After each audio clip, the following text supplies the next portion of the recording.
এই হলো deadline communications private limited. আপনারা দেখছেন এক্সপ্রেস নিউজ, খবর নেয়, খবর দেয়।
নমস্কার, আপনারা দেখছেন এক্সপ্রেস নিউজ চ্যানেলের বিশেষ বৈকালিক অনুষ্ঠান সোশ্যাল এক্সপ্রেস। প্রত্যেক বুধবার ঠিক বিকেল 4টের সময় আমরা আপনাদের দরবারে এসে হাজির হই। আর এই বিশেষ বৈকালিক অনুষ্ঠানে আমরা দুর্গাপুর বা দুর্গাপুরের চারপাশে, যেটাকে আমরা বৃহত্তর শিল্পাঞ্চল বলি, সেখানকার বহু সামাজিক সংস্থা তারা নানাভাবে নানা বিষয়ে মানুষজনকে পরিষেবা দেয় স্বেচ্ছাসেবী হিসাবে। কেউ হয়তো সাফাই কর্মচারীদের নিয়ে কাজ করছেন, কেউ হয়তো কোনো অসুখ বিসুখ, থ্যালাসেমিয়া বা হেমোফিলিয়া আক্রান্ত যেসব মানুষজন তাদের সেবায় নিয়োজিত আছেন, কেউ হয়তো গান বাজনার ক্ষেত্রে একটা অন্য ধরনের কাজ করছেন, কেউ খেলাধুলো নিয়ে আছেন, কেউ হয়তো নারী ক্ষমতা নিয়ে কোনো সংস্থান কাজ করছেন, যে যারা একটু আর্থিক দিক থেকে পিছিয়ে আছেন সেই বাড়ির মেয়েদের আরেকটু আর্থিক সচ্ছলতা দেওয়ার জন্য তারা হয়তো নানা রকমের কাজ করছেন, কেউ কেউ হয়তো কোনো গ্রামে একটা আদিবাসী অঞ্চলে সেখানে আরেকটু স্বাচ্ছন্দ্য, নাগরিক স্বাচ্ছন্দ্য পৌঁছে দেওয়ার কাজ করছে। এ ধরনের অনেক সামাজিক সংস্থা, তারা শুধু সামাজিক সংস্থা নয়, অনেক সময় ব্যক্তি মানুষও এই সমস্ত কাজের মধ্যে জড়িয়ে আছেন। সেটা খেলাধুলা হোক, সেটা গান বাজনা হোক, সেটা সংবাদ মাধ্যমের কাজ হোক বা নানা ধরনের। আমরা আসলে এই ধরনের সামাজিক সংস্থাগুলোর সঙ্গে আমাদের দর্শকদের একটা পরিচিত করে দিতে চাই। সামাজিক সংস্থা এবং বললাম ব্যক্তি মানুষের পরিচয় করি এই জন্য দিতে চাই, এক নম্বর তারা যা কাজ করছেন সেটা আর একটু প্রচার পাক, স্বীকৃতি পাক। একই সঙ্গে আমাদের দর্শকদের মধ্যে অনেকে আছেন, আমাদের অনেক সময় ফোন করেন, হয়তো এখন কিছুটা অবসর সময়, হাতে সময় আছে, পরিশ্রম করার কিছুটা সাধ্য, শারীরিক সাধ্য আছে, সামান্য অর্থ সংস্থানও আছে, তার ইচ্ছা কোনো সামাজিক কাজকর্মে জড়িয়ে পড়তে, কিন্তু ঠিক কী করবেন বা যেটা শখ করার সেটা কারা করছেন, কার সাথে কীভাবে যোগাযোগ করা যায়, এই সবগুলোর একটা যোগাযোগও আমরা প্রত্যেক বুধবার বিকেল 4টে এই বিশেষ বৈকালিক অনুষ্ঠান সোশ্যাল এক্সপ্রেসে আমরা আলাপ আলোচনা করি। নানা বিষয়ে আলোচনা করি, সত্যি সত্যি বিষয়ের নেই, সংবাদ মাধ্যমের কী ভূমিকা সেটাও যেমন আলোচনা করি, খেলার মাঠে কারা কী কাজ করছেন সেটা টেবিল টেনিস হোক, ভলিবল হোক, সেসব নিয়েও আলোচনা করি, সাহিত্যকর্ম নিয়ে কাজ করি। আজকে আমরা গত সপ্তাহে যেমন করছিলাম পুজো উদ্যোক্তাদের, যে বারোয়ারি পুজোর যে কত রকমের ঝকমারি হয়, সেটা যারা উদ্যোক্তা কী করে সামাল দেন সেটা নিয়ে আমরা আলোচনা করছিলাম, অর্থাৎ নানা ধরনের আমাদের সামাজিক কাজকর্মের সঙ্গে। আজকে কিন্তু একেবারে একটু অন্যরকম। আপনারা জানেন পুজো মানে পুজো সংখ্যা, পত্রপত্রিকার পুজো সংখ্যা, এখন অবশ্য পুজো সংখ্যা অনেকে বলেন না, এখন উৎসব সংখ্যা বলেন, শারদ বলেন, ইত্যাদি ইত্যাদি বলে, সেসব তর্ক বিতর্ক, যে কেন বলেন, কী জন্য বলেন, কেউ বলেন ওটা পুজো সংখ্যা বলে একটু সাম্প্রদায়িক হয়ে যায়। তো যাই হোক, যে যা বলে যদি খানিকটা সাম্প্রদায়িকতা নষ্ট হয় তো হোক, আমার তো তাতে কিছু যায় আসছে না, বরঞ্চ খুশি হব তাতে। কিন্তু এই যে পত্রিকার সঙ্গে সঙ্গে পত্রিকা প্রকাশনা হয়, পত্রিকা প্রকাশনা একটা ব্যাপার, একই সঙ্গে আমাদের যে বই প্রকাশিত হয়, দেখুন বই ছাপা হওয়া, এটা বলছি না, বই ছাপা হওয়া আর বই প্রকাশিত হওয়া দুটোর মধ্যে অনেকটা তফাৎ আছে। এসব অবশ্য আমার বিষয় না। দীর্ঘকাল ধরে আমাদের এই শহর দুর্গাপুর ছাড়িয়ে, আমাদের রাজ্য ছাড়িয়ে, আমাদের পাশের রাজ্য ত্রিপুরাতেও দীর্ঘকাল ধরে যিনি একাধারে বেশ নামী কবি, পরিচিত কবি, একদিকে পত্রিকা সম্পাদক, অত্যন্ত নামকরা পত্রিকা ত্রিষ্টুপ পত্রিকার সম্পাদক, পেশা হিসাবে ইস্পাত শিল্পে যুক্ত ছিলেন দীর্ঘকাল, বিশেষ করে ফাইন্যান্স ডিপার্টমেন্টের আধিকারিক হিসাবে। এখন উনি মূলত সময়টা দিচ্ছেন পুরোপুরি, সেটা হচ্ছে একটা প্রকাশনা সংস্থা যেখান থেকে বিভিন্ন বই প্রকাশিত হয়।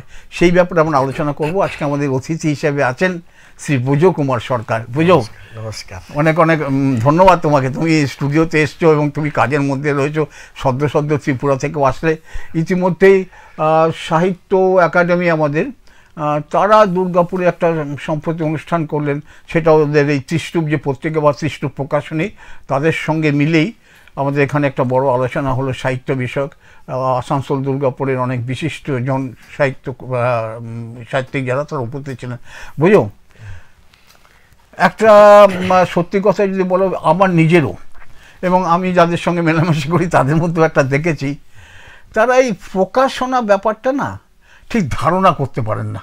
তুমি একটু সংক্ষেপে আমাদের হয় বলবে যে পুস্তক প্রকাশনা, গ্রন্থ প্রকাশনা বা বই প্রকাশনা ব্যাপারটা কি, ছোট করে যদি একটু আমাদের একটু বুঝিয়ে বলে, তারপরে আমরা আলোচনাটা আবার এগিয়ে নেব। অনেক ধন্যবাদ রঞ্জিত দা। খুব একটা প্রাসঙ্গিক বিষয় নিয়ে আপনি প্রশ্নটা উত্থাপন করেছেন। আমাদের সাধারণের মধ্যে এটা খুব ক্ষীণ ধারণা আছে যে প্রকাশনা ব্যাপারটা কি। আমরা এখানে অনেকেই সাহিত্য চর্চা করি, সম্পাদনা করি বিভিন্ন সাহিত্য পত্রিকা, এবং এটা এখান থেকে বেরোয়। আমাদের দুর্গাপুর শহর থেকে প্রায় 50টার উপরে বেশি পত্রপত্রিকা বেরোয়। তবে প্রকাশনা জিনিসটা সম্পূর্ণ আলাদা। একজন প্রকাশক, কাকে আমি প্রকাশক বলবো? প্রকাশক একজন ব্যক্তি হতে পারে, একজন প্রতিষ্ঠান হতে পারে, বা কোনো কোম্পানিও হতে পারে, যিনি মানে লেখকের কাছ থেকে পাণ্ডুলিপি আহ্বান করেন বা পাণ্ডুলিপি চেয়ে নেন। পাণ্ডুলিপিটা ওনারা ক্রিটিক্যালি এক্সামিন করেন যে এইটা কি বই হিসাবে বেরোতে পারে কিনা, তার কোনো সত্যি কোনো উপযোগিতা আছে কিনা। এবং আরেকটা ব্যাপার হচ্ছে, প্রকাশক যেহেতু টাকাটা ইনভেস্ট করবেন, সেই ক্ষেত্রে রিটার্ন অন ইনভেস্টমেন্ট বলে একটা কথা আছে। তাহলে আমি যদি এই বইটা প্রকাশ করি, তাহলে সত্যি কি আবার বাজারে বইটা বিক্রি হবে? আমি যে টাকা ইনভেস্ট করব সে টাকাটা কি আমার হাতে ফেরত আসবে? এইসব ব্যাপার ফ্যাক্টর কাজ করে। তারপরে ধরুন এই জায়গাটা আমি একটা বলছি, আমাদের আরেকটা বিশেষ করে পশ্চিমবঙ্গে একটা অদ্ভুত কাণ্ড হচ্ছে। পশ্চিমবঙ্গ খালি প্রকাশকের সবার কাছেই, প্রকাশকের কাছে হচ্ছে একটা দায়বদ্ধতা থাকবে, সেটা যে প্রধানত একটা আর্থিক ব্যবসা সেটাকে তারা না একদম অস্বীকার করে। তারা কিন্তু প্রকাশককে তো প্রথম চিন্তা করতে হবে, আমার যে টাকাটা লগ্নি করছি সেটা অন্তত ফেরত আসতে হবে, তাহলে সে পরের কাজটা করতে পারবে। কিন্তু আমাদের এখানে লোকেদের একটা ধারণা আছে যে না, প্রকাশকের একটা দায়বদ্ধতা, সামাজিক দায়বদ্ধতা থেকে সে করবে, তার লাভ লোকসান যাই হোক, তা তো হয় না। না, তা কি করে হবে? একজন ধরুন লেখক তো অনেকেই লেখালেখি করেন, কিন্তু লেখাটা শুধু লেখার মতো লিখলি তো হবে না। লেখাটা তার গুণগত উৎকর্ষ কি আছে, লেখাটা পাঠক নেবে কিনা, এবং লেখাটার সময় উপযোগী হবে কিনা, এসব ফ্যাক্টর তো আছেই। সেটা কনসিডার করে একজন প্রকাশক একটা পাণ্ডুলিপি নির্বাচন করেন। তার পরবর্তী স্টেপে বেরোয় এই পাণ্ডুলিপিটা বিশেষজ্ঞের মাধ্যমে, যারা এই বিষয়ে পারদর্শী। বিভিন্ন প্রকাশনার নিজস্ব এডিটর থাকে, মানে সম্পাদক থাকে, ওনারা স্টাডি করেন, প্রয়োজনীয় উপদেশ দেন বা কোনো কারেক্টিভ মেজার্স নিতে গেলে বলেন। এগুলো ধাপগুলো শেষ হওয়ার পর যদি মনে করে যে প্রকাশক হ্যাঁ এই পাণ্ডুলিপিটা আমি নিচ্ছি বই প্রকাশের জন্য, তখন উনি বই ছাপার ব্যাপারটা এগিয়ে যান। তা ছাপার পর কী আছে, বইটা ছাপা হয়ে গেল, এখানেই কাজটা শেষ হলো না। আমি এই যে বইটা তৈরি করলাম বা প্রকাশ করলাম, সেটা আমি কিভাবে আমি পাঠকের কাছে পৌঁছাবো? আমার কি কোনো নিজস্ব সেল কাউন্টার আছে, বা আমার কি ডিস্ট্রিবিউশন চ্যানেল আছে? সেটা আমি দেখব। এখন আজকাল যুগে অনেক সুবিধা হয়েছে। কেমন? যেমন ধরুন আমি দুর্গাপুরে থাকি, আমার বই কিন্তু কলকাতা বিভিন্ন স্টলে পাওয়া যায়। জনপ্রিয় স্টল মনে করুন ধ্যানবিন্দু, এখানে আমার বই পাওয়া যায়। ওখানে পাঠকরা সবাই আমরা জানিয়ে দিলাম যে এই বইগুলো এখানে পাওয়া যাবে। বা পত্রিকার ক্ষেত্রেও তাই, ত্রিষ্টুপ পত্রিকা আমার কলকাতা পাওয়া যাচ্ছে, বা আমার ধরুন একটা নেটওয়ার্ক আছে উত্তর পূর্বাঞ্চলে, যে মণিপুরে আছে, ত্রিপুরাতে আছে, এখানে আমার কিছু পরিবেশক আছে, সেই পরিবেশকের মাধ্যমে বইটা বিক্রি করতে পারি। আর আরেকটা হচ্ছে এখন মানে সায়েন্স অ্যান্ড টেকনোলজি ডেভেলপমেন্টের পরে সবচেয়ে বড় সুবিধা যেটা হয়েছে অনলাইন ব্যবসা। না, এটা এইগুলো আমরা আসবো, মানে আমরা প্রাথমিকভাবে যেটা আমরা আমাদের প্রিয় অতিথি বৈজকুমার সরকারের কাছে জানলাম যে লেখকের লেখা সেইখান থেকে পাঠকের হাতে পৌঁছানো, এই মাঝখানে অনেকগুলো ধাপ আছে।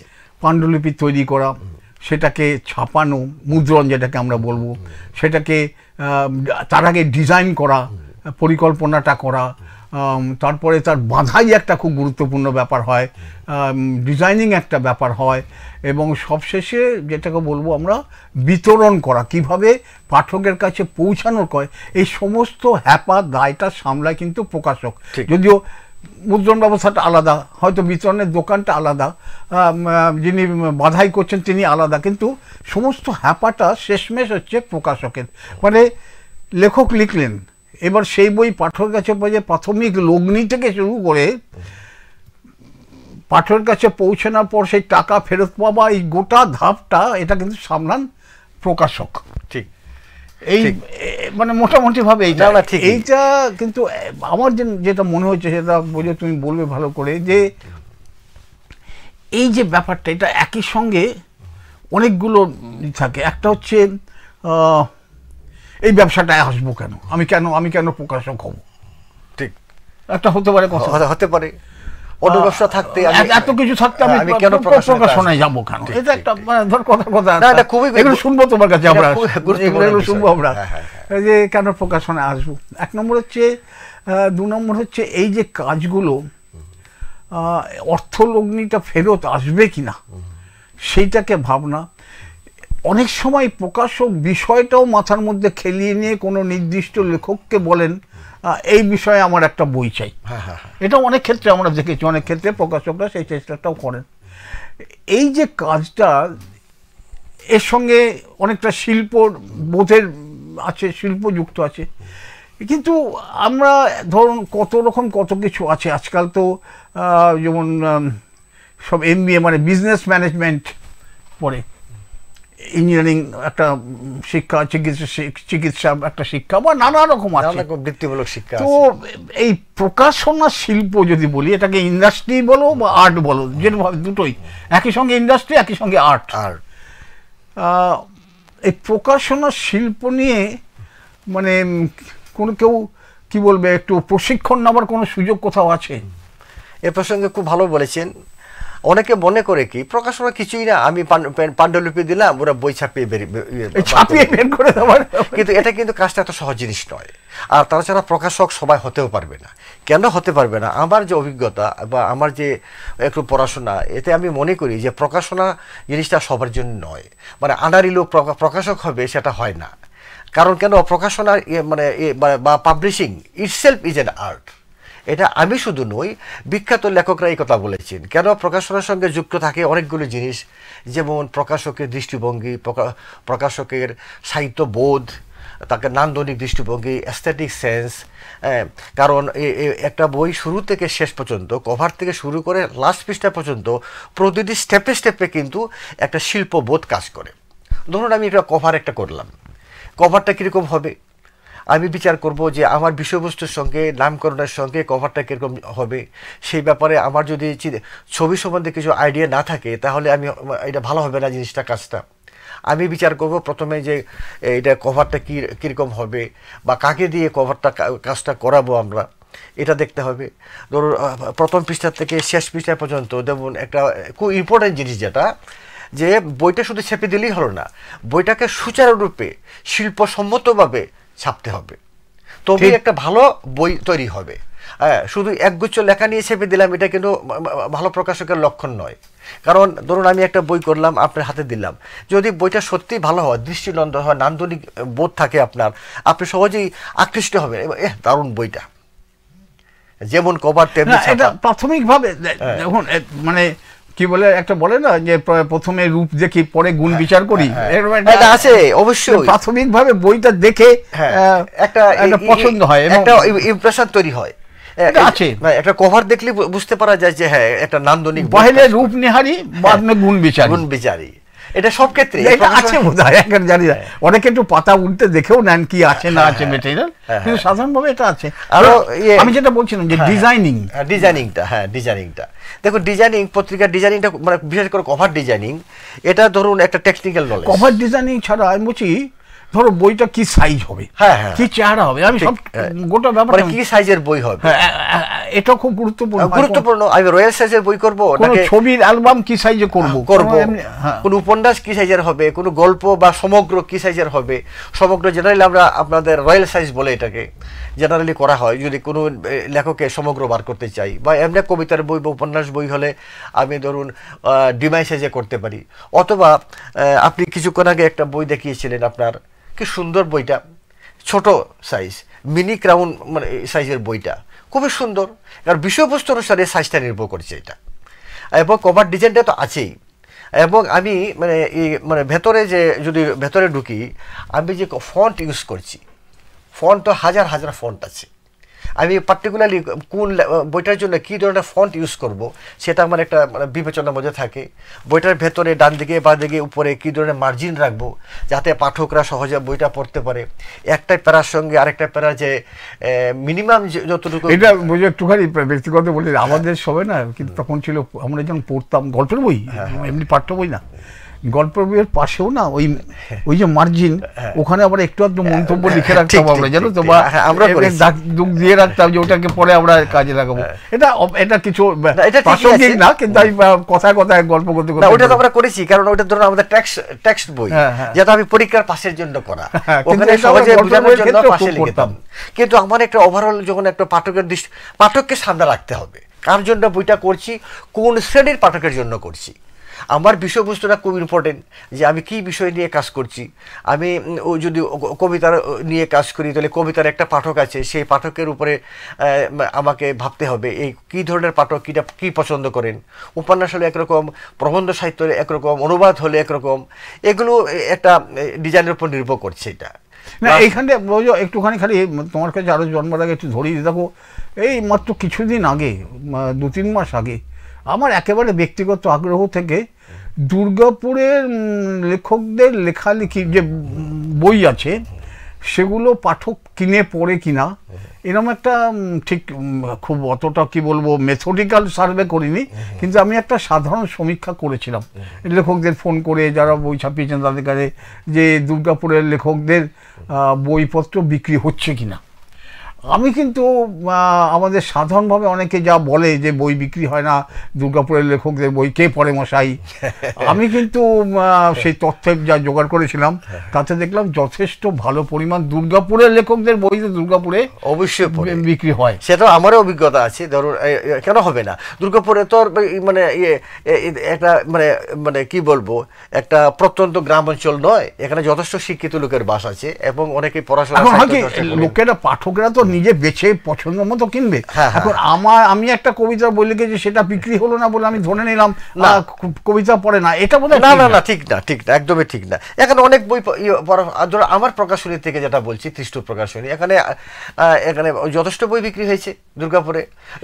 এটা তো আমার মনে আছে বোঝো, তুমি যখন ত্রিষ্টু পত্রিকা বের করতে চমৎকার ভাবে, মানে সে আমরা বলতাম যে একটা দেখার মতো, আমরা খোঁজ নিতাম কি ত্রিষ্টু কবে বেরোচ্ছে। তো পাঠকের মধ্যে একটা কৌতূহল তৈরি হয়েছিল। সেই সময় একটা খরচ সামলানোর জন্য বিজ্ঞাপন হচ্ছে, যে বিজ্ঞাপন পেলেই এবার বইটা বেরোবে, এইসব থাকে কিছু কিছু থাকবেই তো, কারণ অর্থটা সবচেয়ে ইম্পর্টেন্ট। একটা বই করুন বা পত্রিকা করুন, তার রিসোর্সটা কোত্থেকে আসবে, এই আর্থিক ব্যাপারটা তো মাথায় থাকছেই। আর তুমি যে আলোচনা করছিলে যে আমাদের প্রকাশনার যে হ্যাপাগুলো সব একা করে তোমাদের নিতে হয়, হ্যাঁ খুবই মানে হ্যাপা। ধরুন আমি আমার অভিজ্ঞতার কথা বলছি, না এইখানে ধরো আমি একটা ছোট্ট ঘটনা বলি, তারপরে তুমি ব্যাপারটাকে আমার বুঝতে সুবিধার জন্য জেনে নিই। এই বছর 2 আগে দুর্গাপুরের একজন পরিচিত বিশিষ্ট মানুষ, ট্রেড ইউনিয়ন নেতাই ছিলেন সামনের সারি, তিনি একটা লেখা লেখেন এবং 1966 সালে দুর্গাপুরে একটা হরতালের ব্যাপারে বিশদে লিখতে যে তিনি বললেন যে পরের দিন আমাদের ধর্মঘট ডাকা হলো এবং সেখানে সমস্ত রকম মিনিবাস সহ সমস্ত যানবাহন অচল হয়ে গেল। এইটা একটা পত্রিকায় ছাপার সময় ঘটনাচক্রে আমি সেই প্রেসে বসেছিলাম। তো আমাকে বলে যে আমাকে দেখুন আপনিও এই লেখাটা। তো আমি বললাম যে লেখাটা তো গোলমাল আছে। বলে কী গোলমাল? বললাম যে সময়ের কথা উনি লিখেছেন সেই সময় তো দুর্গাপুরে মিনি বাস ছিলই না। তো এই যে ব্যাপারটা, এখন এটাতে লেখকের হাতে ঘা লাগতে পারে যে আমি লিখেছি, আমার তথ্যকে কেউ চ্যালেঞ্জ করছে, বা অনেক সময় অনেক রকম লেখার মধ্যে সাল তারিখ ভুল শুধু না, অন্য লেখার একটা মুড থাকে, তো তখন কিছু কিছু এটা ওটা হয়ে যেতে ভাই ওই শব্দটার বদলে ওই শব্দটা হলে ভালো হয়। এই যে ব্যাপারটা আমি বলতে যাচ্ছি, এটা তো প্রুফ রিডিং না, এটাকে বলি আমি এটাকে সম্পাদনা। এই ক্ষেত্রে আমি ব্যাপারটা জানতে চাই যে বাংলা প্রকাশনা জগতে সম্পাদনার কি ভূমিকা, কতদূর কি দাঁড়িয়ে আছে। আমি এটা খুব সুন্দর বলেছেন।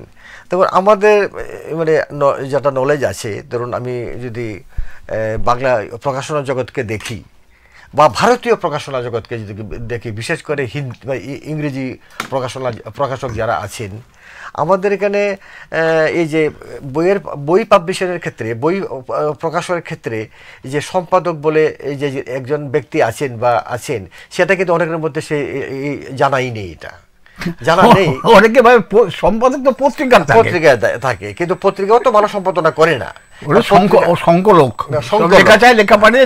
চেপে দেয়। এটাও কিন্তু সম্পাদকের কাজ নয়। সম্পাদকের যেমন হতে গেলে যেমন তার নিজের জ্ঞান গম্যে থাকবে, পড়াশোনা থাকবে, ভালো মন্দ কোনটা ভালো সাহিত্য, কোনটা সাহিত্য হয়েছে কি হয়নি এই সম্বন্ধে সম্যক জ্ঞান থাকবে। ওভারঅল আমাদের ধরুন বাংলা সম্পাদনার একটা কাজ করছি আমি, বাংলা সমকালীন বাংলা সাহিত্য সম্বন্ধে একটা ভালো ধারণা থাকতেই হবে। এটা আমাকে যে আমি তো এখনই বলতে পারি যে কোন ডিস্ট্রিক্টে কারা কারা লিখছে, কেমন লিখছে, আমার একটা আইডিয়া আছে। আমার পত্রিকাটা শুধু দুর্গাপুর থেকে বেরোয় ঠিকই, কিন্তু এটা কিন্তু একটা শুধু দুর্গাপুরের পত্রিকা বললে ভুল হবে। আমার ভূখণ্ড কিন্তু সমগ্র দেশ। এখানে বাংলার যেখানে বাঙালিরা লেখালেখি করেন, সে মহারাষ্ট্র হতে পারে, ত্রিপুরা হতে পারে, আসাম হতে পারে, আমি কিন্তু সবটা দেখি। হ্যাঁ, দুর্গাপুর থেকে বেরোয় মানে শুধু দুর্গাপুরের লেখালেখি নিয়ে পত্রিকা করার কোনো মানে হয় না। আমি তো দুর্গাপুরের, বা কেউ আপনি দুর্গাপুরের লেখক বা আমি দুর্গাপুরের কবি, এইগুলো কিন্তু ভেগ কথা, এটা কিন্তু কথা নয়। আপনি বলুন যে আমি বাংলা সাহিত্যের লেখক, দুর্গাপুরের নয়, দুর্গাপুর একটা ছোট একটা পার্ট মাত্র। এটা একটা আমাদের আজকে প্রসঙ্গ যদি আলাদা একটা অন্য বিতর্কে চলে যাবো, একটুখানি বলে নিই। তুমি যখন বললে, তোমার কাছে জানতে চাইবো যে ধরো একটা যেই করো একটা আঞ্চলিক ছাপ, নিজস্ব যে যাপন, আমাদের যাপন, ধরো সব জায়গায় যাপন তো একরকম হয় না। একটা বড় শহরের যে যাপন আমাদের, আবার একটা গ্রামীণ জীবনে আমার যে যাপন, এটার মধ্যে পার্থক্য থাকে। সুতরাং তার লেখালেখির মধ্যে সেই যাপন প্রক্রিয়াটার একটা ছাপ পড়ে বলে আমার ধারণা। আমি সেই জন্য বলছি যে সেটা হতেই পারে যে উত্তরবঙ্গীয় সাহিত্যে যে ভাষার চলন থাকবে, সেটা হয়তো দক্ষিণবঙ্গীয়তে নাও থাকতে পারে। অবশ্যই, হ্যাঁ, কারণ কেন একজন লেখক তো সামাজিক জীব, উনি তো তার চারপাশে যে মানে পরিবেশ আছে তার সঙ্গে সবসময় ইন্টারাকশন করতে, সেই জন্য একটা বোধহয় চাপ কোন রকম হবে। যাক, এটা অন্য প্রসঙ্গ। আমরা তবু আপনি এই প্রসঙ্গে থেকে বলছি, ধরুন আমি দুর্গাপুরে থাকি, আমি যদি আমার লেখালেখির মধ্যে আমাদের কলকাতার কোনো একটা অঞ্চলের কথা বলছি বা আমি মহারাষ্ট্রে বলছি, তার মানে কি আমার নিজস্বতা, আমার অভিজ্ঞতা খুবই কম। মানে আমি যে অঞ্চলে বসবাস করছি সেই অঞ্চলে চারপাশ আমাকে কিভাবে প্রতিনিয়ত আমাকে ইনপুট দিচ্ছে এবং সেটা আমাকে মানে মানে ইমপ্রেস করছে বা আমাকে নাড়া দিচ্ছে, সেটা তো আমার লেখার মধ্যে আসবেই। এটা বোঝো হয় কি, দেখো তোমার সঙ্গে গল্প করতে, বিশেষ করে সাহিত্য বিষয়ে গল্প করলে অনেক কথা মাথার মধ্যে চলে আসে, আর তোমার অভিজ্ঞতার আমি মানে শেয়ারও করতে চাই অনেকটা। দেখো, আমি বহু সময় আঞ্চলিক কবিতা আবৃত্তি করতে শুনেছি, তারপরে বড় বড় যখন ডাকলাম নিচে আসলো, না ভালো আবৃত্তি করেছো, এটা কোন অঞ্চলের ভাষা সেটা বলতে পারছে না।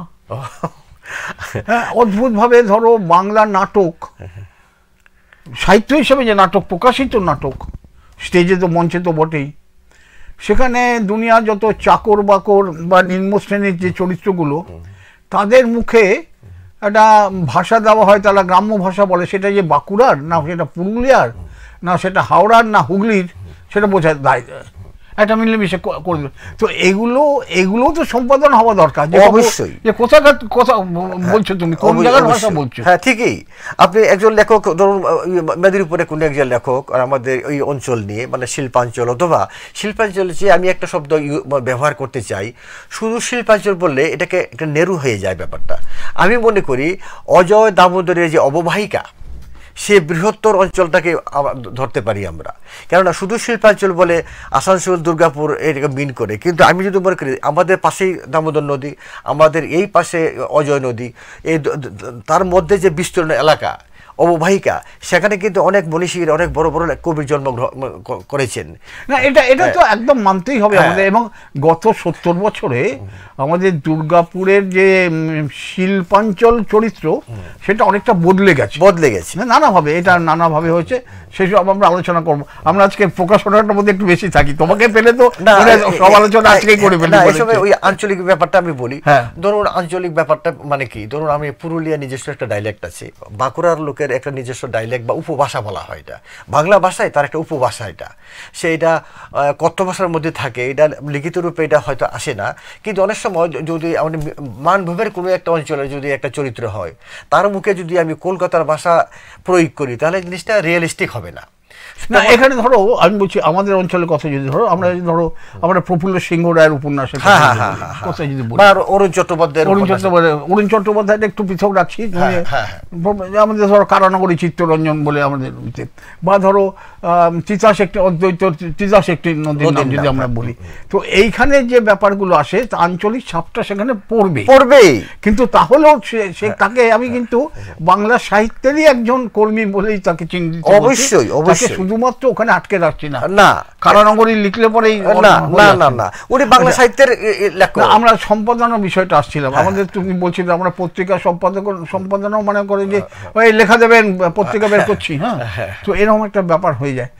আর এক্ষেত্রে সম্পাদনা গ্রন্থ প্রকাশের ক্ষেত্রে গ্রন্থ সম্পাদনা আছে, আমাদের ছোট মোটো যে গ্রুপ প্রকাশনা আছে তাদের নিজস্ব সম্পাদক রাখা মুশকিল, কারণ একটা আর্থিক দায় আছে, কিন্তু একজন ভালো সম্পাদক উনি যদি এসব ব্যাপারে অভিজ্ঞ হন তাহলে নিজেই এই কাজটা করেন, উনি টোটাল কাজটা উনি নিজেই দেখাশোনা করেন, যে এই পাণ্ডুলিপিটা তার কেমন আছে বা কোনো কিছু বদলের প্রয়োজন আছে কিনা, বা এইসব ব্যাপারে উনি নিজেই আগে প্রথমে দেখে নেন এই জিনিসটা, এবং ওনার সেই দক্ষতা থাকা উচিত। দর্শকদের কাছে বলি, আপনারা দেখছেন এক্সপ্রেস নিউজ চ্যানেলের বিশেষ বৈকালিক অনুষ্ঠান সোশ্যাল এক্সপ্রেস। আজকে আমাদের বিষয়টা হচ্ছে বাংলা প্রকাশনা জগতের কথাবার্তা, হালচাল কীরকম কি আছে। আমাদের অতিথি আছেন ব্রজ কুমার সরকার, কিন্তু যা হয় ব্রজের সঙ্গে তো বহু বছর বহু জায়গাতে আড্ডা দিয়েছি, আসলে আড্ডার মেজাজে এই খাতা থেকে ওই কথা, ওই কথা থেকে সেই কথা চলে যায়। গ্রন্থ প্রকাশের সম্পাদনার আমাদের যাদবপুর বিশ্ববিদ্যালয় এই সবে গত বছরে একটা কোর্স 3 মাসের একটা কোর্স শুরু করেছে, তাতে প্রকাশনার বিভিন্ন দিক একদম শেখানো হচ্ছে। দ্বিতীয় সেন্ট জেভিয়ার্স কলেজও এই ধরনের একটা সার্টিফিকেট কোর্স আমরা বলি, এটা স্বল্প সময় মেয়াদের একটা কোর্স করছে। কিন্তু সমস্যা হলো এই সম্পাদনার ক্ষেত্রে, বিশেষ করে ইংরাজি সঙ্গে আমরা পরিচিত কিছুটা অল্প বিস্তর, ইংরাজি প্রকাশনার ক্ষেত্রে যে সম্পাদনা বিভাগ তার সঙ্গে একদম খুব জুড়ে আছেন শ্রমিক বন্দ্যোপাধ্যায়। শ্রমিক বন্দ্যোপাধ্যায়কে এই প্রশ্নটা আমরা করেছিলাম যে পড়াশোনা তো করবে, নিয়ে কাজ পাবে। আমাদের ব্রজ কুমার সরকার সেই প্রশ্নটা তুললেন যে বাংলা প্রকাশনা জগৎ গ্রন্থ সম্পাদক হিসাবে কাউকে টাকা দিয়ে রাখার মতো তাদের ক্ষমতা আছে কিনা। না এই সাধারণ আমি পাস ধরো সার্টিফিকেট নিয়ে করলাম, কাজ পাবো। এই প্রসঙ্গে বলি, আমাদের বাংলা প্রকাশনা জগৎটা কিন্তু খুব একটা ছোট নয়, আকারে অনেক বড়। কারণ তার প্রমাণই আমরা দেখতে পাই কলকাতা বইমেলায়, পৃথিবীর সবচেয়ে বৃহত্তম বইমেলা, কোটি কোটি মানে টাকা ট্রানজ্যাকশন হয়, এবং এখানে এতগুলো প্রকাশক তাদের স্টল থাকে, ছোট বড় মিলিয়ে আর কি, এবং বিদেশ থেকেও স্টল আসে। এখন আমাদের যে বাংলা প্রকাশনা জগতে যেহেতু একটা আঞ্চলিক ভাষা, তার পাঠক কিন্তু একটা নির্দিষ্ট এলাকার মধ্যে সীমাবদ্ধ, মানে বাঙালি ছাড়া এই বাংলা বই আর অন্য কেউ পড়বে না। কিন্তু ইংরেজি ক্ষেত্রে ব্যাপারটা আলাদা, যেহেতু একটা ইন্টারন্যাশনাল ল্যাঙ্গুয়েজ, সেটা আমি ইংরেজি বই ছাপলে কী হবে, তার পাঠক কিন্তু সারা পৃথিবীতে পাওয়া যাবে। সেই ক্ষেত্রে বিচার করলে বাংলা প্রকাশনা জগতের মার্কেটটা খুব ছোট। এর মধ্যে কিছু প্রকাশক আছে যারা খুব মানে প্রফেশনালি কাজটা করে, যেমন ধরুন আনন্দ পাবলিশার্স, বড় প্রকাশনা, ওদের যারা প্রকাশকে যুক্ত হয় তারা কিন্তু এই কাজটা করে, এই সম্পাদকের মাধ্যমে ম্যানুস্ক্রিপ্টটা দেখে নেয় বা এটা পরিমার্জন করার স্কোপ থাকলে তা করে লেখকের সঙ্গে কমিউনিকেট করে, অতটুকু আমি জানি।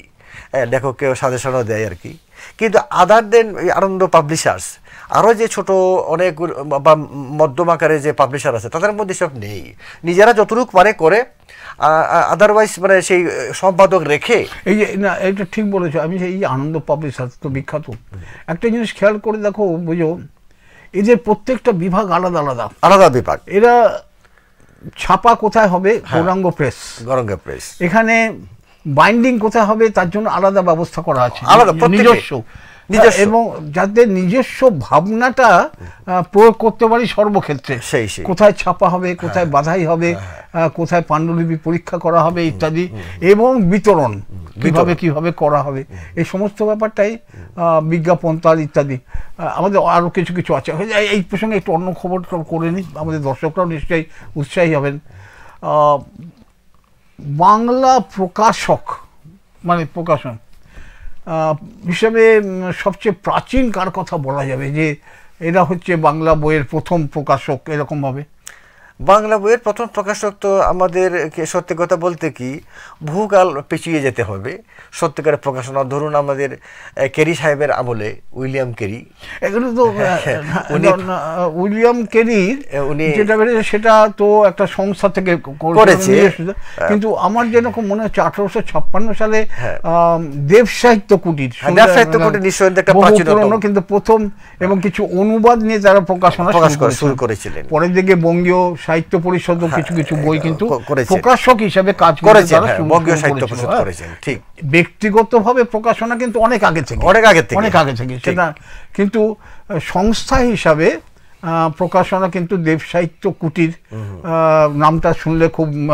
আরো দুটো আছে, যেমন আমাদের এখনো ওরা আছে, অক্ষয় লাইব্রেরি, রাজেন্দ্র লাইব্রেরি, বিশেষ ধরনের বই ওরা প্রকাশ করেছে। আমরা তখন যাদের বলতাম বটতলা পাবলিকেশন, কিন্তু সেরকম পাবলিকেশন অনেক আছে যারা ছোট ছোট বই প্রকাশ করতেন, এবং যথেষ্ট প্রচার ছিল। অবশ্যই এখনো প্রচার আছে, এখনো প্রচার। দেখুন এই যে আমরা রাজেন্দ্র লাইব্রেরি শুধু পঞ্জিকা নয়, ওরা কিন্তু বিচিত্র সব এখনো কিন্তু আছে, এটা অনেক আছে। সুতরাং এটা তো থাকবে। এখন যত বিজ্ঞানের অগ্রগতির সঙ্গে সঙ্গে তার আধুনিক রূপে এসছে। এখন বললে যে আমাদের প্রযুক্তিটা ছাপাখানার ক্ষেত্রে বিশেষ করে ক্ষেত্রে প্রযুক্তি না একেবারে বদলে গেছে, মানে ভাবাই যায় না। আমরা একটু আগে ভোজের সঙ্গে কথায় কথায় আলোচনা করছিলাম যে আমাদের অভিজ্ঞতা সেই লেটার প্রেসের ছিল, তারপরে সুরেশ মজুমদার লাইনও করলেন, কিন্তু এখন গোটা ব্যাপারটা একদম অন্যরকম, এখন সব কম্পিউটারাইজড হয়ে যাচ্ছে। আপনি এত কষ্ট করার দরকার নাই কম্পোজ করার জন্য। লেটার হেড যেরকম একটা বর্ণ পুরো প্রয়োজনই নেই, সফটওয়্যার আছে, ইভেন বিভিন্ন ধরনের সফটওয়্যার আছে। আর শুধু নয়, আবার দেখুন এই যে মানে প্রতিটি পেজের কথা বললাম যে পেজ সেটিং একটা ইম্পর্টেন্ট জিনিস। পেজ সেটিং, আপনি ম্যানুস্ক্রিপ্ট পেলেন, ধরুন ওয়ার্ড ফাইলে ম্যানুস্ক্রিপ্টটা পেলেন, এটাই কিন্তু বই সরাসরি বই করা যাবে না। বই করার জন্য, বই ছাপার জন্য অন্য একটা সফটওয়্যারে অ্যাপ্লাই করতে হয়, যেমন পেজ মেকার আছে। ঠিক ঠিক। এখানে ওয়ার্ড ফাইলে যেটা আমি কম্পোজ করেছি সেটা কিন্তু দিয়ে বই হবে না, আমাকে এটা আবার কনভার্ট করে নিয়ে যেতে হবে পেজ মেকারে। পেজ মেকারে প্রতিটি পেজ ধরে ধরে এটাকে সেটিং করতে হবে, মার্জিন থাকবে কত, কোন ফন্টের কি সাইজ হবে, এভরিথিং। সুতরাং এখানে এক্সপার্ট লোকের প্রয়োজন, বিশেষ করে যাদের গ্রাফিক্সের কাজ না জানে তারা এই কাজটা করতে পারবে না। কম্পিউটার গ্রাফিক্স মানে যারা ডিটিপির কাজটা করে তাদের তো পেজ মেকিং আলাদা করে শিখতে হয় অবশ্যই শিখতে হয়। এবং পেজ মেকিংটাও পূর্ণ হয়ে গেছে, এখন আবার নিউ জেনারেশন এরকম একটা সফটওয়্যার বাজারে এসে গেছে। সফটওয়্যার কিছু কিছু সুবিধা দিয়েছে, কিন্তু সফটওয়্যারটা তো চালাতে গেলে সেটা শিখতে হবে জিনিসটা। আচ্ছা বুঝো, একটা ছোট কথা, আমি দুর্গাপুরের লোক, তুমি জানো ভীষণভাবেই দুর্গাপুরেরই লোক আমি। এই যে গ্রন্থ প্রকাশ, দুর্গাপুর থেকে অনেক পত্রপত্রিকা বেরোয়, এখনও বেরোয়, কম বেশি ভালো মন্দ যেরকম মান, যে সব তর্ক বিতর্ক থাক, গ্রন্থ প্রকাশনা বলতে বই প্রকাশনার ক্ষেত্রে দুর্গাপুরের অসুবিধাটা কি? অনেক অসুবিধা আছে, কারণ দুর্গাপুরে ইন ট্রু সেন্সে এতকাল দুর্গাপুরে কোনো প্রকাশক ছিল না। কেন প্রকাশক তো অনেক পত্রপত্রিকা আপনি জানেন, দুর্গাপুর থেকে দুর্গাপুর বাণী বা জনচিন্তা এই ধরনের 60-এর দশকে এরকম পত্রিকা ছিল, 70-এর দশকে আপনাদের নিম সাহিত্য আন্দোলন এসছে, ওরা একটা পত্রিকা করতো, প্রজেক্ট প্রেস বা এইসব ধরনের প্রেস ছিল। এরা কিন্তু কারোর প্রকাশনই ছিল না, ওরা পত্রিকা সম্পাদকরা যেহেতু লেটার প্রেসে ওরা অনেক কষ্ট করে কম্পোজ করে একটা পত্রিকা বার করে দিত।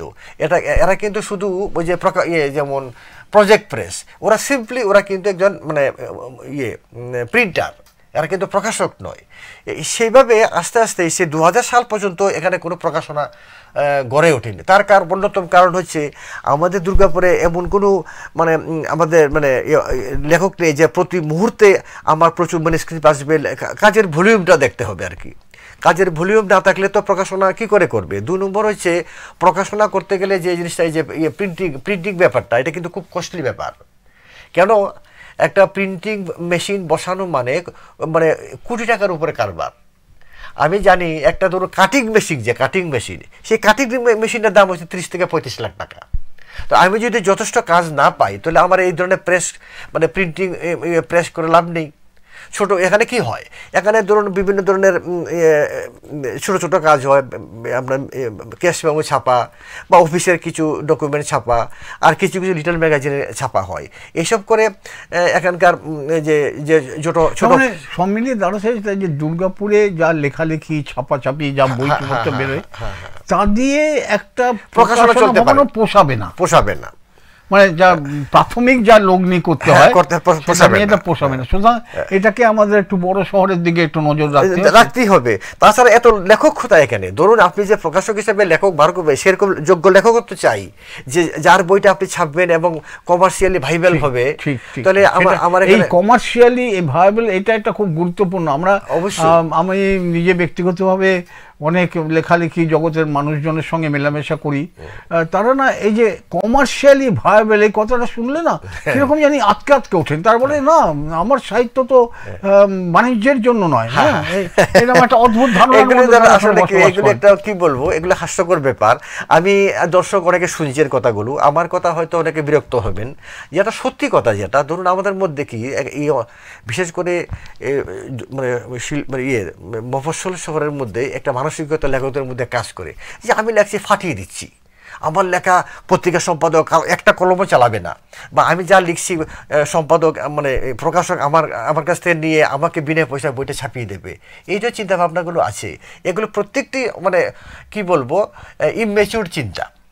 আমি যে আপনার বইটা ছাপবো, দেখবো আপনার বইটার মধ্যে কি আছে, বইটা কি সত্যি ছাপার যোগ্য, বইয়ের মধ্যে যে ম্যাটার আছে সেটা কি পাবলিক নেবে, বা সাহিত্যকর্মটা কি সেই স্তরের আছে যে স্তরে একটা বই ছাপা যায়, এবং ছাপার পর কি এই বইটা বিক্রি হবে। অনেক ফ্যাক্টর কাজ করে, এই বিবেচনা তো প্রকাশককে করতেই হবে, অবশ্যই করতে হবে, না প্রকাশনা চলবে কি করে। আপনি এক্সাম্পল দিচ্ছি, মনে করুন আমার পয়সা আছে, এখানে অনেকে আছে পয়সা দিয়ে বই করে নেবে, কিন্তু এজ এ পাবলিশার আমি বলছি আমি কিন্তু সবার বই করবো না, পয়সা দিলেও করবো না।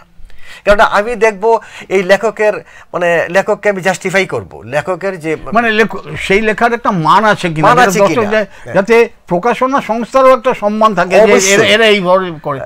একটা কথা জিজ্ঞেস করবো, একটু গোপন হলে তুমি উত্তর নাও দিতে পারো। যে ধরো ইতিমধ্যে তৃষ্ণু প্রকাশন কর্মকর্তা ব্রজ অবশ্য আমাদের কাছে কবি এবং পত্রিকা সম্পাদক হিসাবে ও আমাদের খুব আদরের মাননীয়, কিন্তু তৃষ্ণু প্রকাশনে ইতিমধ্যে যথেষ্ট নাম করছে, বেশ কয়েকটি আছে। আমরা আজকে পারলাম না, অন্য কোনো দিন তৃষ্ণু প্রকাশনে প্রকাশিত বইয়ের নমুনা আপনাদের দেখাবো, আজকে সুযোগ না হলো।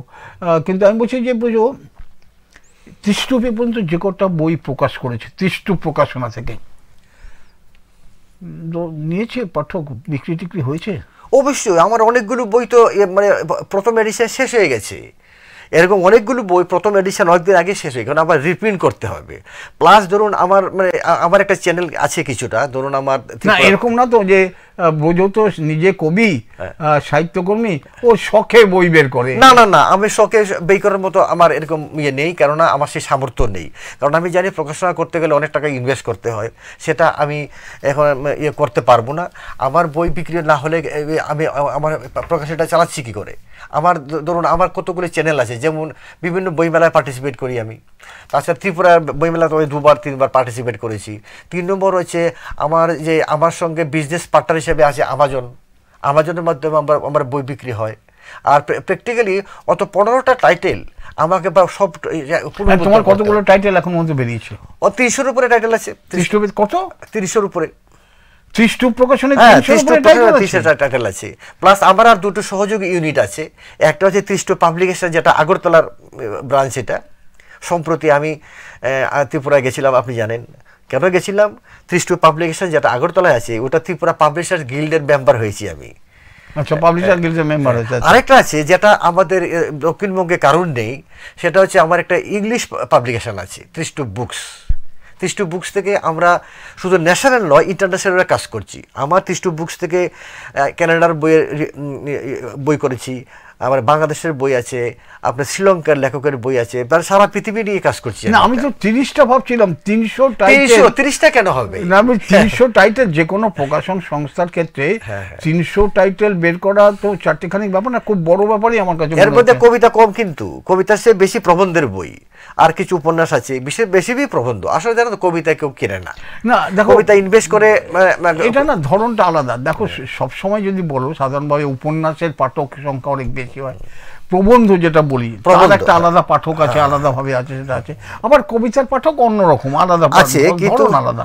ধরুন বাংলা সাহিত্যে এই মুহূর্তে যারা একদম একটু, যাদেরকে আমরা সবাই চেনে বাংলা সাহিত্যে, এরকম অনেক নামী লেখকের বই আমি করেছি। হ্যাঁ, যারা যথেষ্ট মানে প্রতিষ্ঠিত লেখক। পাশাপাশি তরুণ কবিদেরও কিছু বই করেছি আমি। তাছাড়া প্রবন্ধের বই অনেকগুলো করেছি আমরা। শুধু 30 প্রকাশনী থেকে 300-এর উপরে বই তো এমনি বেরিয়ে গেছে। আর আমার কোনো অসুবিধা হচ্ছে না, কারণ আমার ISBN পেতে অসুবিধা নেই। আর 30 এটা একটু বুঝিয়ে বলো তো, এই যে ISBN, লাইব্রেরিতে এটা একটা সুবিধা হতে পারে ক্যাটাগরাইজ করার জন্য।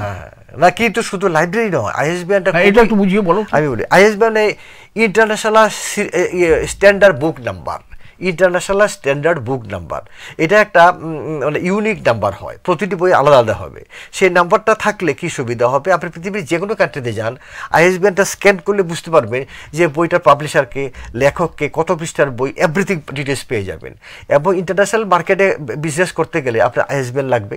শুধু ইন্টারন্যাশনাল না, ন্যাশনাল লেভেলেও আপনি যদি ভারতবর্ষে কোনো বই উইদাউট ISBN ছাপেন, তাহলে বইটা গুরুত্ব থাকে না। লোকে, ভালো সমঝদার লোকরা এটা কিন্তু পাত্তাই দেবে না। কোনো সরকারি এজেন্সি আগে দেখবে ISBN আছে কিনা। শুধু ISBNটাও ইম্পর্টেন্ট, কারণ একটা স্ট্যান্ডার্ড বুক নাম্বার এটা, সেটা আপনার একটা মানে তার হেডকোয়ার্টার হচ্ছে লন্ডনে। তার বিভিন্ন দেশে তার প্রতিনিধি থাকে। যেমন আমাদের ভারতবর্ষে রাজা রামমোহন রায় সায়েন্স লাইব্রেরি আছে, যেটা ফাউন্ডেশন। আমাদের যেমন, এইটা তুমি ভালো বললে, আমাদের যেমন ন্যাশনাল লাইব্রেরি, আমাদের যে কোনো বই প্রকাশিত হোক, আমাদের আইন অনুযায়ী তার অন্তত 2টো কপি আমাদের ন্যাশনাল লাইব্রেরিতে, না প্রতিটি ন্যাশনাল লাইব্রেরিতে 4টে রিজিওনাল অফিস আছে, দিল্লি, বোম্বে, কলকাতা, দিতে হবে অবশ্যই। এটা বই কেনার ক্ষেত্রে এখন যা নিয়ম হয়েছে সরকারি ক্ষেত্রে, এবং ওই যে বলে রামমোহন মিশন, এদের ক্ষেত্রে এরা ISBN ছাড়া কোনো বই কিনছে না। না, এটা একটা করেছে। এবং ISBN এর আরেকটা সুবিধা হচ্ছে যে লাইব্রেরিতে এই বই, কোন বইটা চাই, ওই নাম্বারগুলো যদি কারো ওয়াকিবল থাকে বা লাইব্রেরিয়ানরা, তারা অবিলম্বে বইটাকে বের করে দিতে পারে। অবশ্যই শুধু ISBN নাম্বারটা পেলেই হয়ে যাবে। কারণ এক ধরনের সফটওয়্যার আছে যেটা ISBN স্ক্যান করা যায়। আপনাদের শপিং মলে যে স্ক্যানার আছে, এটা শুধু আমার মানে ওই যে এই ধরনের ডেইলি কনজিউমেবল প্রোডাক্টের জন্য আছে, দেখবেন বারকোড লেখা থাকে। প্রিয় দর্শক বন্ধুরা, আপনারা দেখছেন এক্সপ্রেস নিউজ চ্যানেল বিশেষ বৈকালিক অনুষ্ঠান সোশ্যাল এক্সপ্রেস। আজকে আমরা বেশ কিছুক্ষণ কথা বললাম আমাদের প্রিয় কবি, আমার অন্তত খুব প্রিয় কবি, 30 পত্রিকার সম্পাদক, দীর্ঘকাল সম্পাদনা করছেন, দুর্গাপুরের একসময় ইস্পাত শিল্পের আধিকারিক ছিলেন ভুজকুমার সরকার। বর্তমানে তিনি 30 প্রকাশনীর কর্মকর্তা, এবং আমি জানলাম সহযোগীদের নিয়ে প্রায় 300 টাইটেল বের করছেন। আজকে আমাদের অতিথি হিসেবে আছেন। সাহিত্যের সঙ্গে না আড্ডা একেবারে অঙ্গাঙ্গি জড়িত। সেজন্য বুঝকে নিয়ে কোনো সাহিত্যের আলোচনা করার সময় আমিও বুঝিনি যে এত খবরাখবর না পাচ্ছে, আড্ডা বেশি হয়ে যাচ্ছে। এটা বোধহয় হয়েই যাবে, বোধহয় কিছু বোধহয় আমাদের করা নেই, সময় আমাদের কমে যাচ্ছে। আমি দু একটা তথ্য আরও জেনে নিতে চাইছি। আমি দুর্গাপুরের লোক, তুমিও দুর্গাপুরের লোক। 30 প্রকাশনী দুর্গাপুরে কোনো লেখকের বই বের করবে? কেন করবো না? আমি দুর্গাপুর লেখকের বই তো করেছি অলরেডি। কার বই করেছি? বিমান চট্টোপাধ্যায়ের বই করেছি আমি। আচ্ছা আচ্ছা। বিমান চট্টোপাধ্যায়ের 2টো বই, একটা ইংরেজিতে, অরিজিনাল ইংরেজি বই, আর একটা বাংলা বই। অরিজিনাল ইংরেজি বইটা তো আমাদের সারা পৃথিবীতে হাইলি অ্যাপ্রিসিয়েট করেছে। ওরা এই প্রোডাকশন দেখেই অবাক হয়ে গেছেন। ওনার যে নিম সাহিত্য মুভমেন্ট বলে একটা বই আছে, যেটা এই যে প্রোডাকশন, এইটা হচ্ছে এখন আমরা কলকারখানার লোক এই অঞ্চলের, কিন্তু বইয়ের প্রোডাকশন এই শব্দটা শুনলে না অনেকে যেমন কেউ শিউরে শিউরে ওঠে। বইকে আপনি পণ্য হিসাবে দেখছেন, কিন্তু যদি একজন প্রকাশকের কাছে বই তো নিশ্চয়ই পণ্য হওয়া তো কোনো অপরাধ কিছু নয়। আজকের পৃথিবীতে বাস করি, প্রত্যেকটি জিনিসই পণ্য। আমি গান গাইতে গেলে, আমি যদি গান গাইতে আমার একটা পারিশ্রমিক চাই, আমি বলে দেবো গান পণ্য নয় মশাই, আমি বিনা পয়সায় গাইবো, এরকম হয় না, আমার মতে হয় না। অনেকে এটা বিশেষ করে সাহিত্যিকরা বলেন। আমাদের হাতে সময় খুব কমে যাচ্ছে, বুঝো। আমি পৃথিবীতে যাই কাজ করি না কেন, আমি ধরুন লেখালেখি করি বা পত্রিকা করি বা আমি একটা দোকানদারি করি বা মেডিসিন প্র্যাকটিস করি, আমাকে প্রফেশনাল হতে হবে। প্রফেশনাল মানে কিন্তু যেমন অনেকে আমাদের ভুল ধারণা যে ডাক্তারের ফিটা বেশি নেয়, দেখবেন আপনাকে বললে এসে জানেন তো এই ডাক্তার মানে প্রফেশনাল, অনেক টাকা নেয়। আসলে উনি প্রফেশনাল কথাটা মানেই জানেন না। প্রফেশনাল মানে faithful to his profession. Professional কতগুলো কোড অফ কন্ডাক্ট থাকে, কি করতে পারবেন কি করতে পারবেন না, একটা নিয়ম শৃঙ্খলায় আবদ্ধ থাকে জিনিসটা। একদম ঠিক কথা। পেশাদারিত্ব যদি নিতে হয় তাহলে পয়সা খরচা করতে হবে। আচ্ছা, তুমি আমাদের হাতে কিন্তু সময় নেই, তুমি এবার বলো তোমার কথা, বাকিটা আমি বলবো না আর কিছু। আর 2-3 মিনিট সময় আছে, কি বলবে? বলছি, ধরুন আমি একজন পত্রিকার সম্পাদক অথবা প্রকাশক হিসেবে বলছি যে প্রকাশনা একটা কাজটা কিন্তু প্রফেশনাল কাজ। তার জন্য দক্ষতার প্রয়োজন হয়, তার একটা ওভারঅল একটা নলেজ থাকতে হয়, সাহিত্য সম্পর্কে শিল্প সম্পর্কে ধারণা থাকতে হয় এবং এটা শিখতে হয়। মানে বাই ডিফল্ট কেউ প্রকাশক হয়ে যায় না, যদি হয় সেটা এরকম প্রকাশক হবে না। আর প্রকাশনাটাকে সিরিয়াসলি নিতে হবে। মানে আমি শখে প্রকাশনী করলাম হবে না, আর শখে আসলে কবিতা লেখাও যায় না। কোনো লেখকও শখে লিখতে আসলে কোনো সে ভালো লেখক হয় না। আমাকে প্রফেশনাল অ্যাটিটিউডটা অ্যাটলিস্ট থাকতে হবে। ঠিক, আমি যখন লিখবো আমি শখে লিখবো না, শখের মজদুরি করব না, আমি লিখবো সিরিয়াসলি। আমি সিরিয়াসলি পড়াশোনা করব, পড়াশোনা ভালো করলেই আমি ভালো লিখতে পারবো। এই জন্য নিজেকে সবসময় ডেভেলপ করতে হয় আমি মনে করি। প্রতিটি মানুষই মানে একটা বলে না, সাকসেসের একটা বেসিক প্রিন্সিপাল হচ্ছে যে সেলফ ডেভেলপমেন্ট। আমি মনে করি আমি যাই হই না কেন, আমাকে সবসময় নিরন্তর আমাকে নিজেকে ডেভেলপ করতে হবে। সেটা প্রকাশনাই হোক, লেখক হিসাবেই হোক, বা আমি যে কোনো অন্য পেশার সঙ্গে যুক্ত হই না কেন, এটা হবে। ব্যাপারটা ওইভাবে শুধু শুধু শখে হয় না, মানে পেশাদারিত্ব আনতে হলে সেই ব্যাপারটার সম্বন্ধে যথেষ্ট চর্চা থাকতে হবে এবং নিজের অভিজ্ঞতা বাড়ে, সেই কাজটা আরো। দেখুন, এই প্রসঙ্গে একটা আমি দেখাচ্ছি দর্শকদের জন্য, যে আমিও মনে করি দর্শকদের ওইভাবে দেখতে হবে না, দর্শকদের এইভাবে দেখাতে হবে, এইভাবে দেখাতে হবে। এভাবেই এই যে একটা বই দেখছেন, এটা প্রকাশনা নিয়ে, পাবলিশিং নিয়ে বইটা পরে একদিন দেখাবো, ভালো করে বিখ্যাত লেখক লিখেছেন এটা। এবং উনি বলেছেন যে পাবলিশিং ইজ অ্যান আর্ট, এবং উনি কিন্তু রাইটলি বলেছেন, কারণ পাবলিশিং একটা সত্যি একটা আর্ট।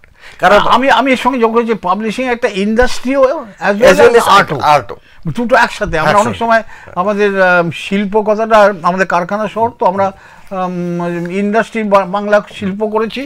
শিল্প বলতে আবার চিত্রশিল্পী ও শিল্প, আমি শিল্প ক্যাটাগরি আছে। ইন্ডাস্ট্রি এবং আর্ট দুটোই আমাদের প্রকাশনের ব্যবস্থার মধ্যে আছে, এই তো বেশি কোনো সন্দেহ নেই।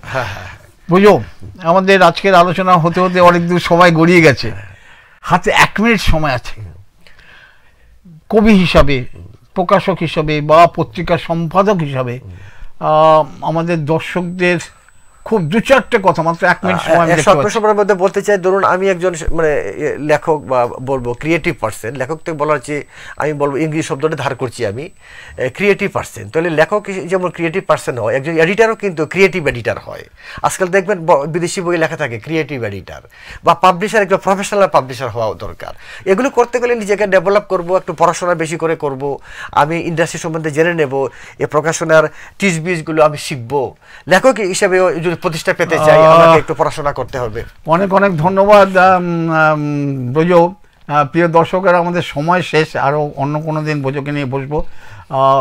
সামনের রবিবার বিকেল 4টে কিন্তু আসছি আপনাদের দরবারে, একদম ভিন্ন অন্যরকম বিষয় নিয়ে। খুব চর্চা হচ্ছে চতুর্দিকে যে আমাদের বাঙালিয়ানা নাকি খুব বিপন্ন অবস্থায় আছে। তো এই বিপন্ন বাঙালিয়া নিয়ে আলোচনা করবেন আমাদের বাংলা পক্ষর অক্ষয় ব্যানার্জি। আপনাদের প্রশ্নগুলো পাঠাতে থাকুন। আমরা অক্ষয়বাবু আসলে এই মঞ্চেই আমরা সেখানে আপনাদের প্রশ্নগুলোই তাকে জানাবো যে বাঙালিরা নাকি সত্যি বিপদের মধ্যে। এখন খুব চলছে না বাংলা ভাষা, সন্ত্রাস ইত্যাদি ইত্যাদি, এইসব নিয়ে আলোচনা করব সামনের বুধবার ঠিক বিকেল 4টের সময়। বুঝো আজকের মতো আমরা শেষ করি। আমি দর্শকদের সবার প্রতি নমস্কার জানাই। আপনারা ধৈর্য ধরে শুনেছে, সেই জন্য আপনাদের প্রতি কৃতজ্ঞতা জ্ঞাপন করছি। আবার দেখা হবে। অনেক ধন্যবাদ।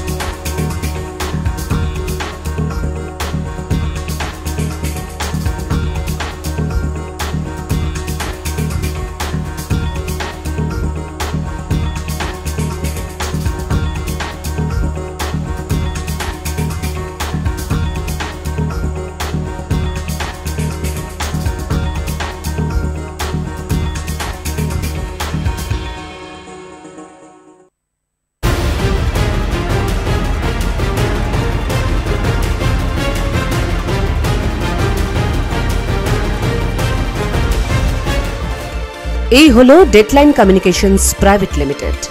আপনারা দেখছেন এক্সপ্রেস নিউজ, খবর নেয়, খবর দেয়।